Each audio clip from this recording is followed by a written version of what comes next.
go.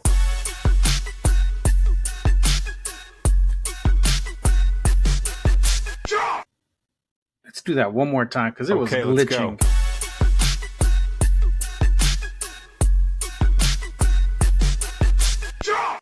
There we go.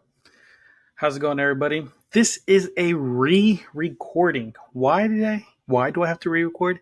Because last time my audio was turned all the way down on here. My microphone setup was trash. And then halfway through the stream and recording session, it cut out. So the audio was all jacked up, video was jacked up. I posted all of that onto Monday's restream, and then I even edited all of it up, and I posted the restream on Tuesday. So Wednesday, you're going to get this. Monday midnight or Sunday, whatever. Monday midnight, this episode is going to come up brand new, ready to go, edited, perfection.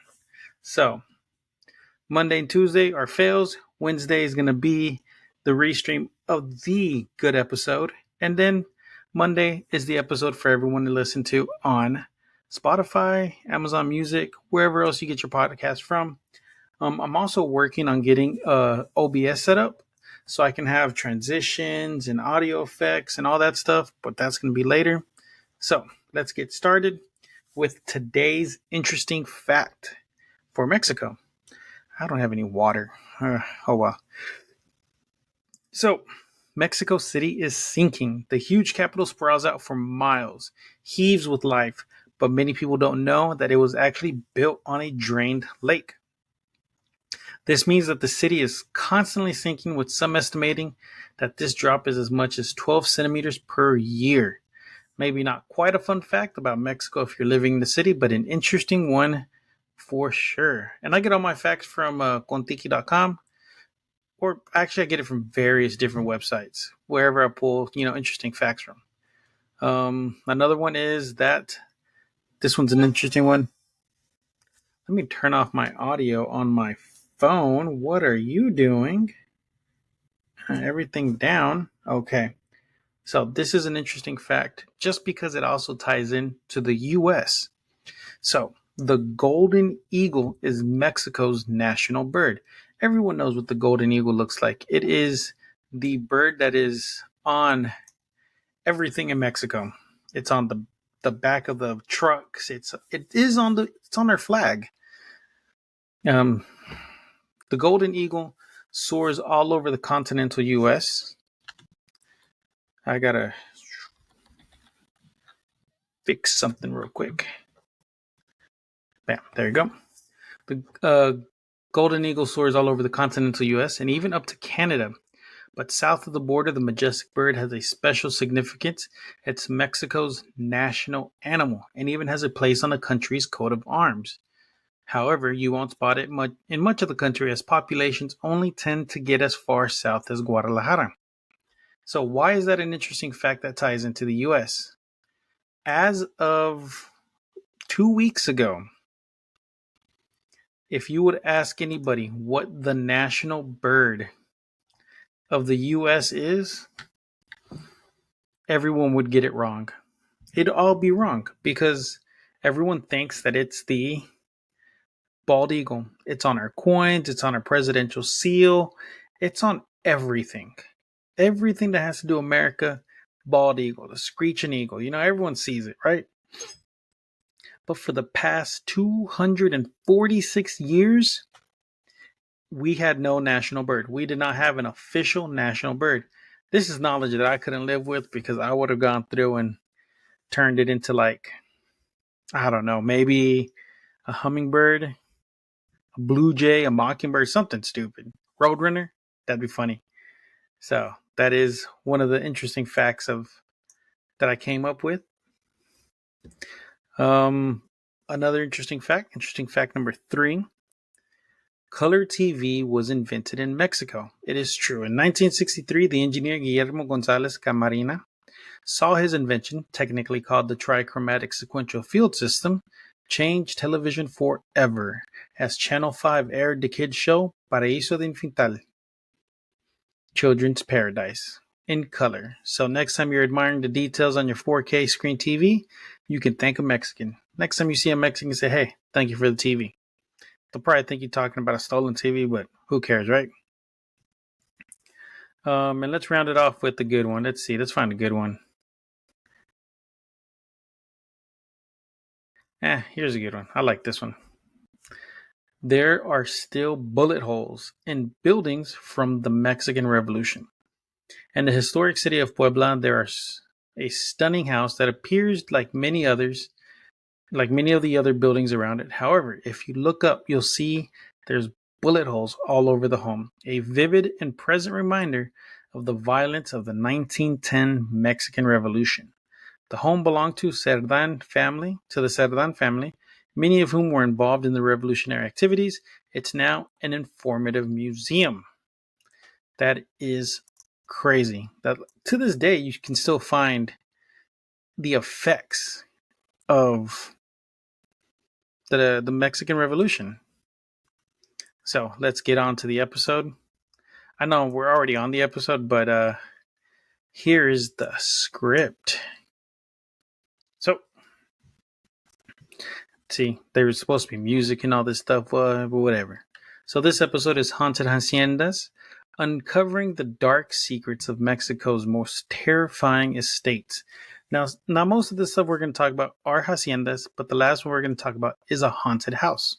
Same thing, it's a big haunted house. This is one of my favorite stories. There's so much behind it. I'm probably going to do its own episode later on. So it's going to be kind of short because to this day, I've seen on TikTok, Instagram, people go to this house, like not even to it, like just where they can see it. And you can still see like things floating by, images. It's insane. This is the most haunted house. Supposedly one of the legends is that the devil built that house, and through like tornadoes, floods, earthquakes, whatever happens in Mexico, it still stands to this day. So we'll get into further detail on that another day, but for now, let's continue. So with the script that I had generously written for y'all, welcome to Spooky Mysteries, the podcast where we delve into the darkest corners of our Hispanic culture. Today we're going to take you on a journey to two of Mexico's most haunted haciendas, where the boundaries between reality and the paranormal are blurred. Get ready to uncover the sinister secrets of Misimbalam and Cholul. I know I butchered those names. I'm horrible with names because it's always in Nahuatl or ancient. It's in some ancient language. I'm like, can we update it to some modern Spanish? Shit, some no sabo Spanish. I'm a no sabo kid. Come on, you gotta help me out. Some Spanglish. So story one, or part one of this story, whatever. The cursed town of Misimbalam. Misimbalam, a small town located in the heart of the Yucatan Peninsula, Mexico, was once a thriving community built around the lucrative hennaquen industry. What is hennaquen, also known as green gold? I actually did not look up what hennaquen was, and that is just dumb of me. Oh, it's agave. It is agave. The stuff we use to make tequila. All this time I've been struggling saying the word hennaquen, and it's agave.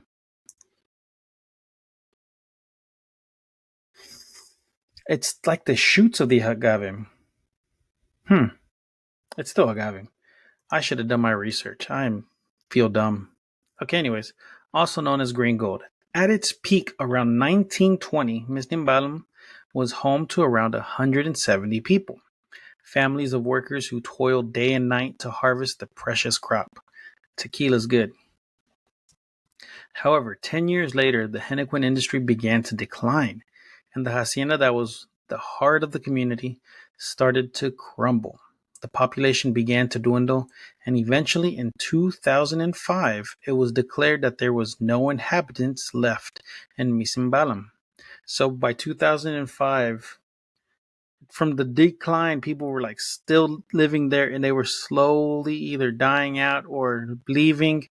And it wasn't until 2005 that there was nobody there. The town was left to rot, a ghostly reminder of a forgotten era. That's a little bit of a background on it. Now what started the legends, the horrors that happened at Misimbalam? Segment 2, Part 2. The spark that ignited the legends. What really happened in Misimbalam? What sparked the legends of paranormal activity that have haunted this town for so long? The answer lies in a shocking event that took place in 1921, when the owner of the hacienda survived a brutal assassination attempt on his way to San Ignacio. His son, who was traveling with him at the time, managed to bring him back to Merida, but the culprits were never found. This event marked the beginning of the end for Misimbalam. The town was never the same again, and the seeds of terror were sown. So, the downfall of this was the owner, the guy who ran it, was attacked, and it affected him. Not just him; it affected the town. They call it the town, but it's Misimbalam. It's a hacienda, but haciendas are so big that they're basically it's an encapsulated town. It's a town with a wall around it, essentially. And that's where everything started to go bad. They're like, a lot of the times it's usually if something happens to the owner, if something happens to the people that ran the place, the top guns, then it's usually thought of as an omen, brujeria, like bad juju. You know what I mean? That is what causes it to downfall, and it's like a virus. It spreads. Whenever you have one person that's very, very superstitious, it spreads to everybody, and it causes a lot of stuff to happen. It's mass hysteria just waiting to happen. And this is what happened most of the times in these towns. So let's see what happens. Next part, segment 3. The tragic story of Julian. One of the most heartbreaking stories to come out of Misimbalam is that of Julian, a 9-year-old boy who took his own life after being brutally abused by one of the laborers. His spirit is said to still roam the abandoned town searching for peace. Visitors have reported sightings and cries, and an altar has been set up in his memory where people leave flowers and sweets to help his soul rest. That's insane. One thing I get goosebumps talking about stuff like that because I don't do ghost kids. The black-eyed kids of Texas, the ghost children of whatever, right? I steer clear of that stuff. And I did an episode of, I think called like Tiny Terrors or something. I can't remember what it was called. But it was over ghost children. And I hated doing the research for that episode. I'll probably do a part 2. The story of Julian is a devastating reminder of the horrors that took place in Misimbalam and the consequences of unchecked evil. Again, these things spread like a virus. Once something bad happens, everyone thinks that it's happening to everybody. And it spreads, and people, like I said, mass hysteria kicks in, and that's what happens. It's an unchecked, undiagnosed thing, and it affects everybody. And I don't know how else to say that,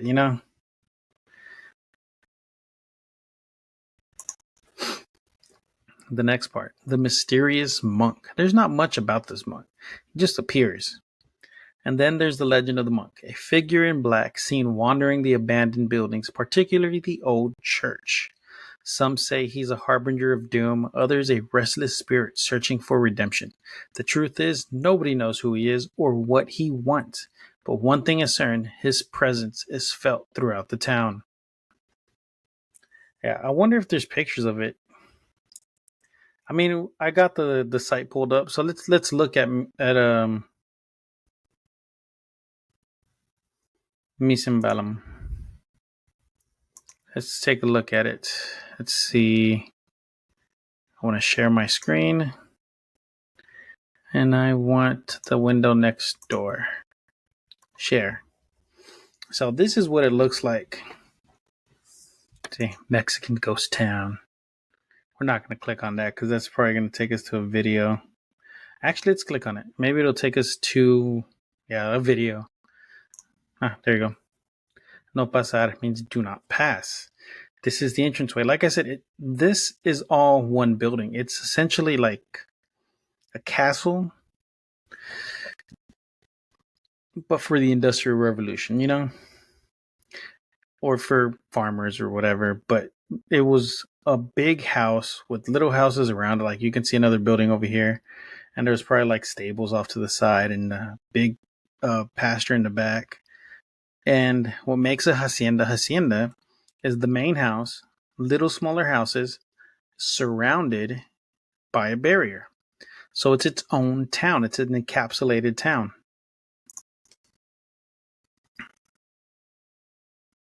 Some of the looks from the inside. I don't know if I'd be able to go inside. Look at this. That's one of the tables, most likely. Yeah, that's a table. People were eating there at one point. And see one of the smaller houses off to the side. And this right here is a staircase. Goes up to the second level. So this was probably out into the field and you're going into the main house or the foyer. Oh, look, there's a small little story right here. A ghost said to frequent Misimbalam is that of the former landowner, Don Marquez. It is told that Don has haunted the town ever since his untimely death in 1921. In October of this year, Don drove from his home down a road toward Misimbalam with his son and one of his staff. During this trip, the car was intercepted by an unknown men who assassinated the Don in front of his passengers. Since this day, Don's ghost has been sighted throughout the town he once held dominion over. A swimming pool. That's a huge pool. There's a couple more stories, but we're not going to get into it. And that looks like the church.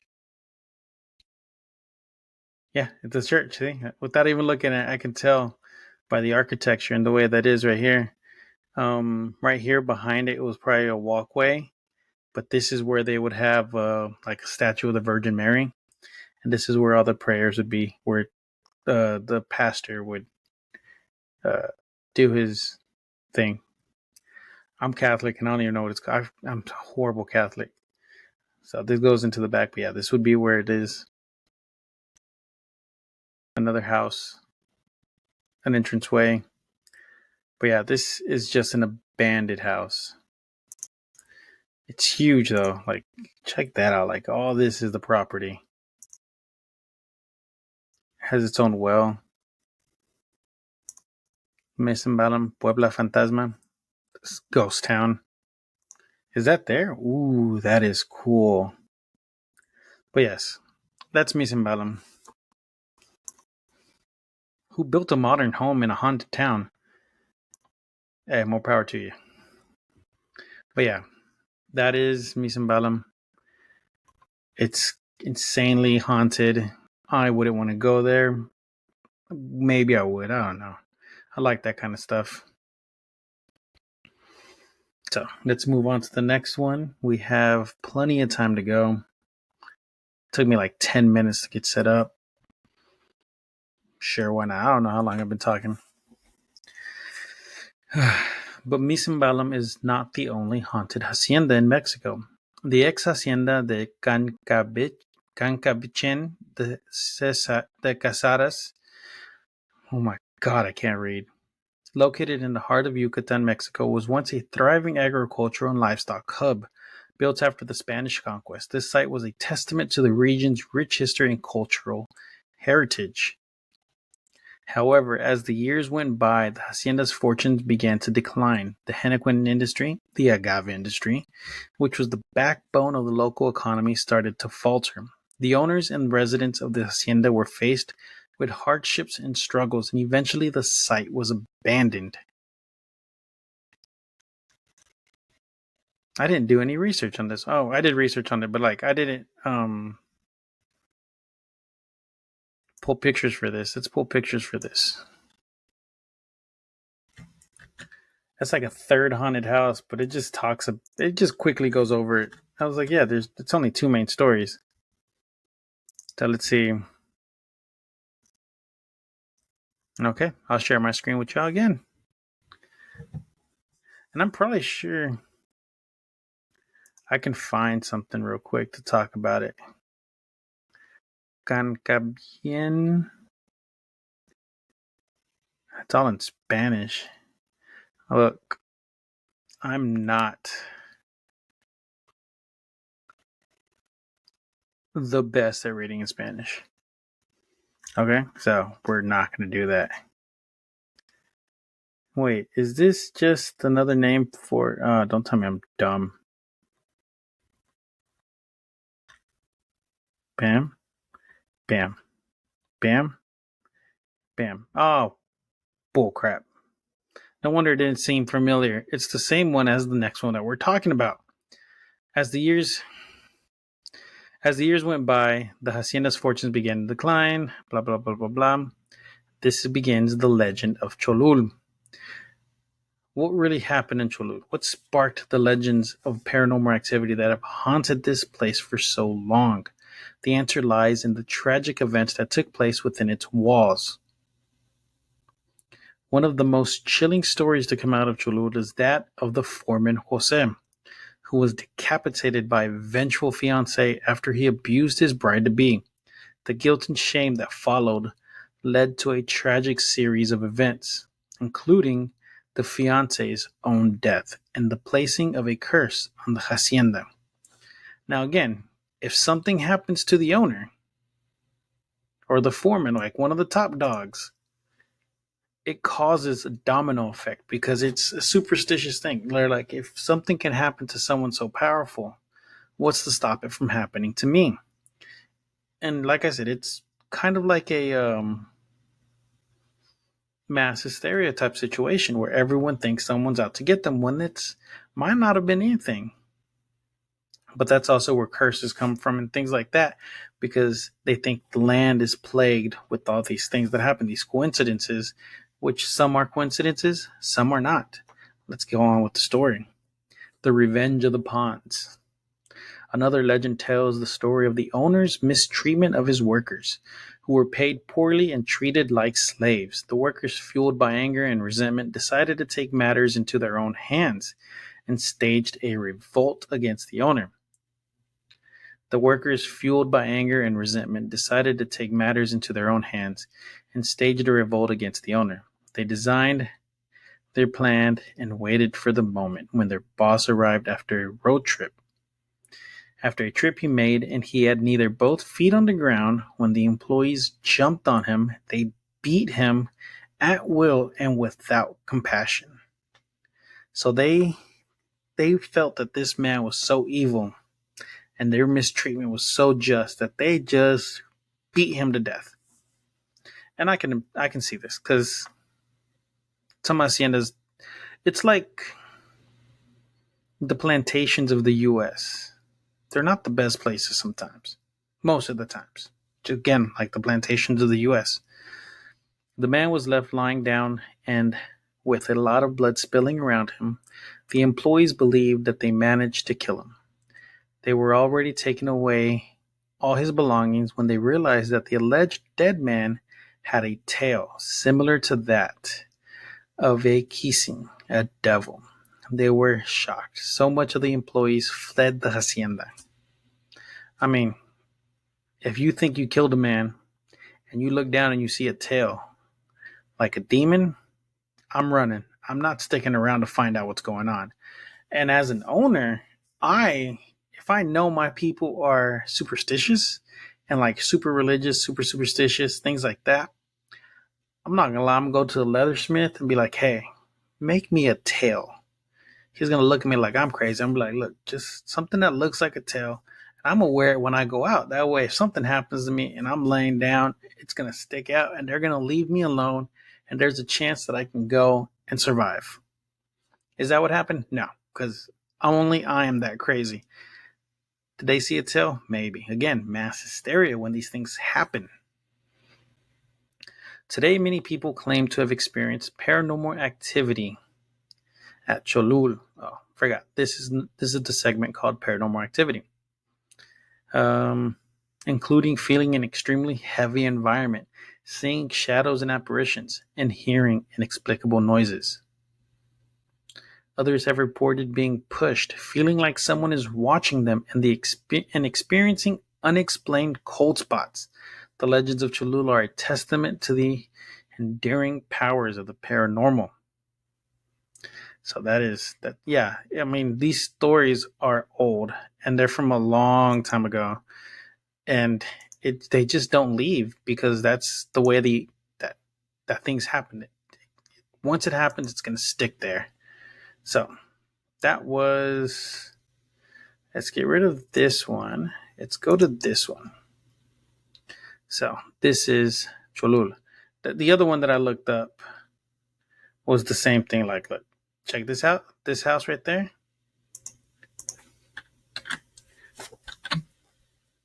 Images. Bam. Bam. So I was like, why don't I have any more research on this? Why isn't this? Because I did all my research and I got my script ready and everything. And I was like, that's so short. What was I thinking? Why didn't I add more to it? Could I just not find it? Is this just filler? Nope. It's the name of the same place. It's like a prelude. Anyways. Mexico desconocido. Unknown Mexico. Hacienda de Cholul, la casona embrujada más famosa de Yucatán. So, Hacienda de Cholul, the big house,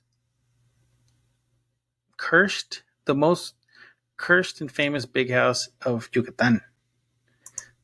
My Espanol is a little crap. Yeah, this is what it looks like. The picture looks insane. In the previous recording, I said, this picture looks haunted, right?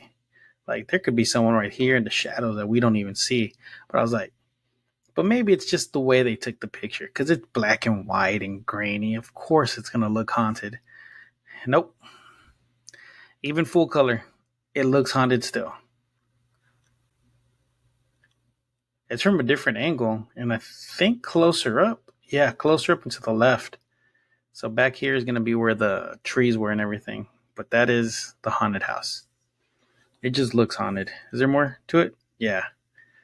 People just take haunted pictures. Why? This happened last time too.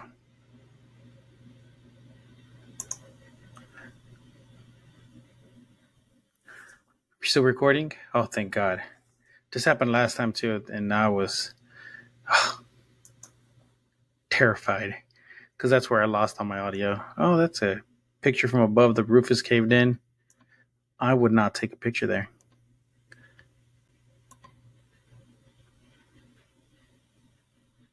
Oh, they found something in there.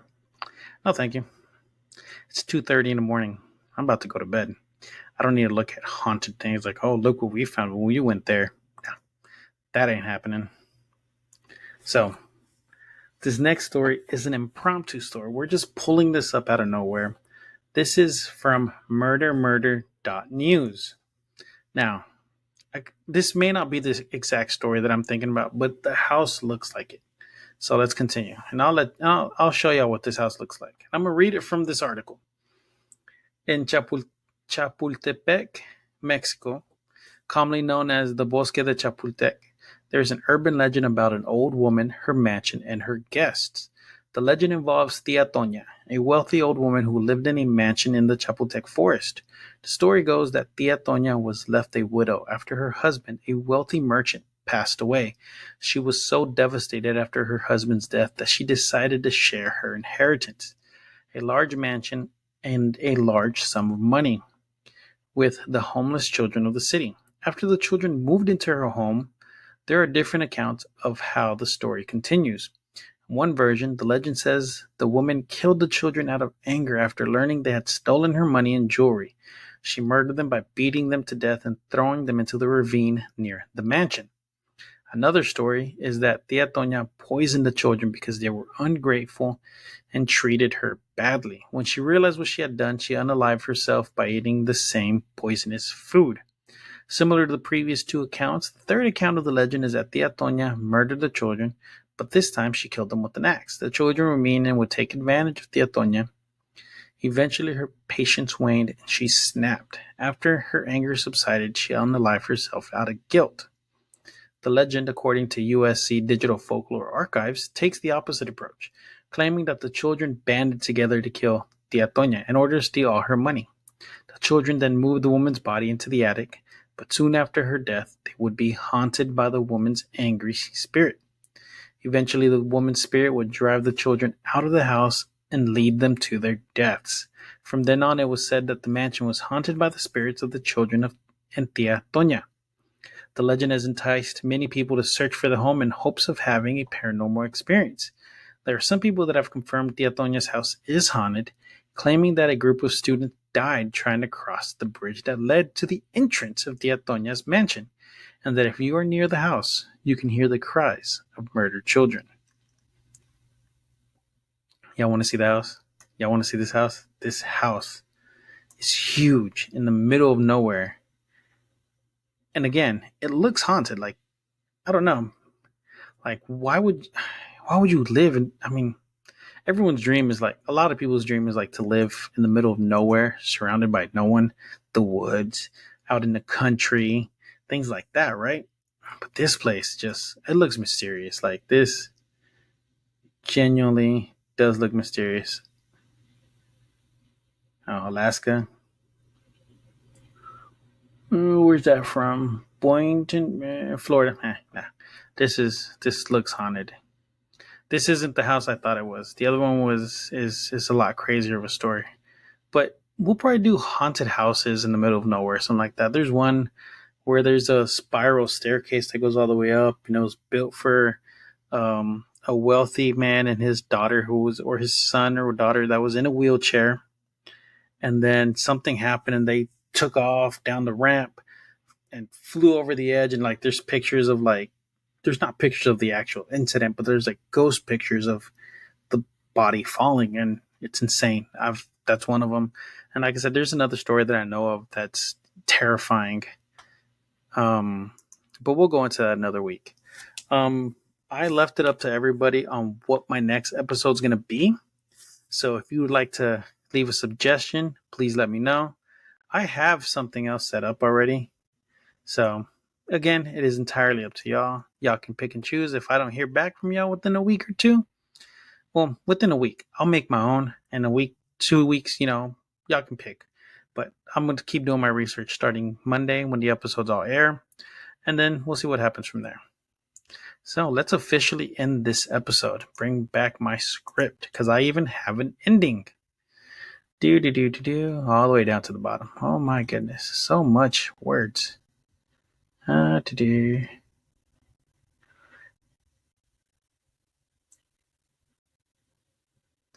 Okay, cool. So I want this to stay paranormal activity. And that's all. Okay,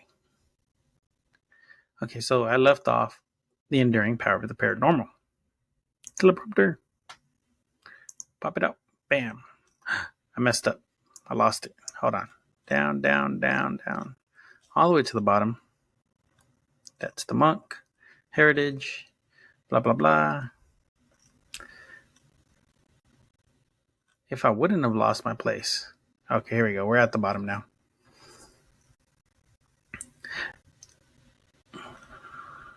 So, for conclusion, and well, let's do the official ending.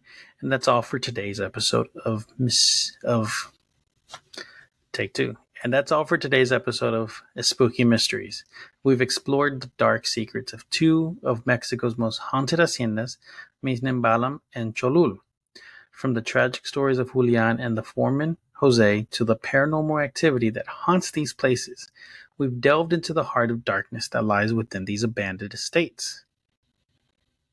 Thanks for joining me on this journey into the unknown. If you want more episodes like this, don't forget to subscribe and share with your friends. And remember, stay spooky, my friends. And I'm starting up a Discord, so let me know if y'all want to join. I'll post the link somewhere. I haven't done it yet. I'm still setting it up, and I'm getting the bot set up for it too, so I can welcome you and you can do commands and make a ghost or whatever, right? But it's going to be where people, like-minded people like us, who like the dark, mysterious, true crime, ghost stories, I'm gonna have a little segment, a little area called Fireplace, where you talk about ghost stories, like around the fire. So we'll have things like that, and we'll talk about different podcasts that do murder mysteries, things like that. Because I listen to a lot of that stuff. So give me your recommendations, and I'll give y'all some of mine. And I will see y'all next time. So remember, stay spooky, my friends, and I'll see y'all next time. Okay. Yeah, this episode's gonna be like 30 minutes. Later, guys.